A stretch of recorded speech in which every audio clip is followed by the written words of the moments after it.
Hello everyone, and welcome to 3 things you might not have known about Pokémon. I'm XeanUrsa, and I'm sure you have a lot of questions, like, what more could there possibly be about Pokémon that I don't already know? Or, why only 3? Well, to answer both questions at once, rather than dig up some Pokémon knowledge from an old shelf, dusting it off and trying to pass it off as something new, I decided to go deeper and find some nitty-gritty facts that should hopefully tickle your fancy. Also, because these facts are fairly new in a sense, I only have 3. New info is kind of hard to come by.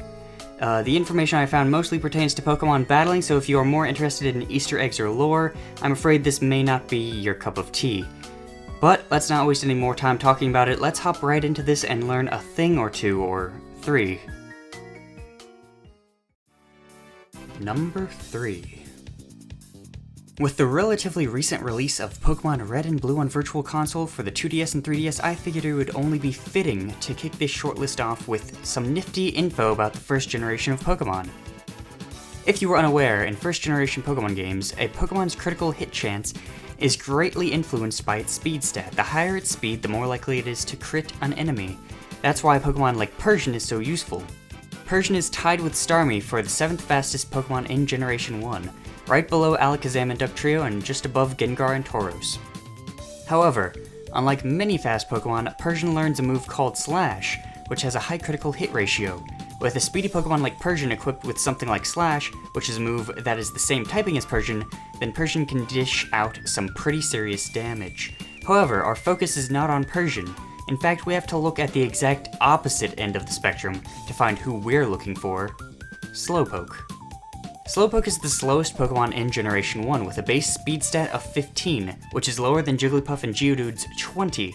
So why are we looking at this super slow Pokemon?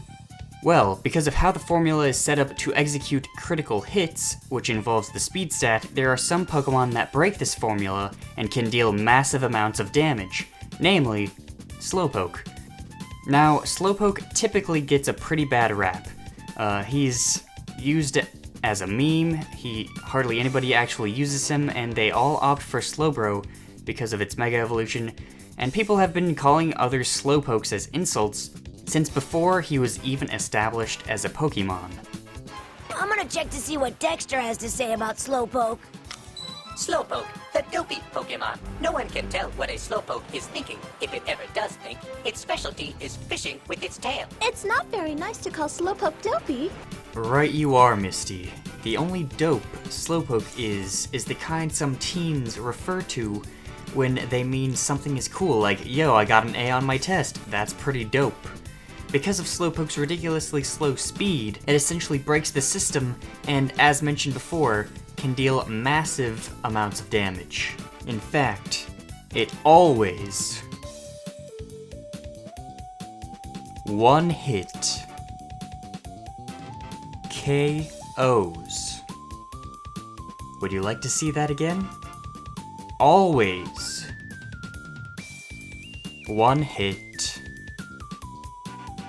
KOs. I'm really not kidding you. It always one hit, damn it, one hit KOs. I rest my case. Moving on. Number 2. I'm afraid this factoid is rather short, but we're gonna skip ahead a generation and plop down in Hoenn.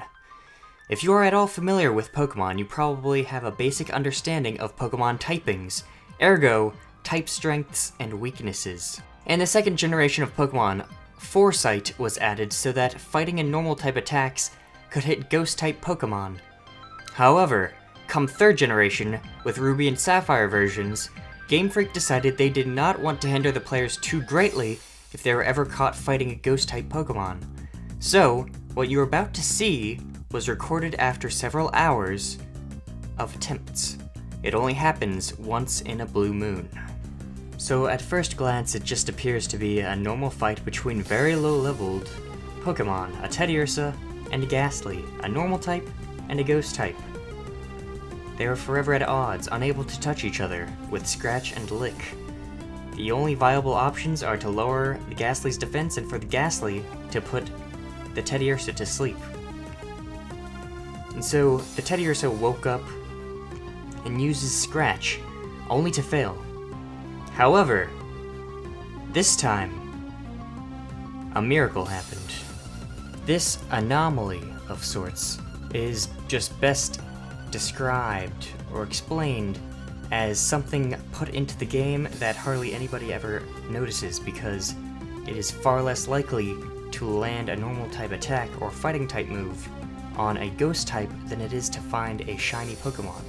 If you do wish to attempt this yourself, I do warn you that it does take a very long time, and I must remind you that it is completely random and it is all luck and chance, so do not be disheartened if you do not get it on the first try.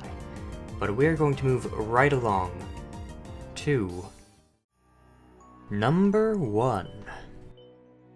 Now, what you are about to see next may be a bit disturbing.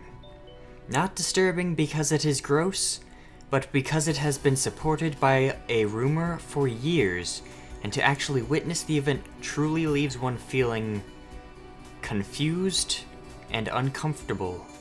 I'm referring to the Magikarp splash rumor, that if you manage to splash several times consecutively without fainting, Magikarp will unleash its true power and annihilate all those who stand in its path. This rumor was linked to the second generation of Pokemon, so for this I used the game Pokemon Crystal. As you can see, I entered battle against a Caterpie. Caterpie, as I knew, would not be capable of dealing much damage to Magikarp, so that I could use however many splashes was necessary to possibly trigger this special event. Tensions rose with every splash. It was as if I could feel the power within Magikarp swelling, preparing to unleash.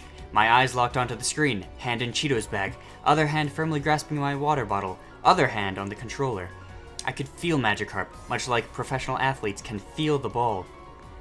I knew it couldn't just be a rumor. Magikarp winked at me, or at least I think he winked at me. I don't know if fish have eyelids, but trusty old Nestle sometimes is too quick for me to notice, but I was sure that he was giving me the signal that he was about to show the world that he isn't the weakest link.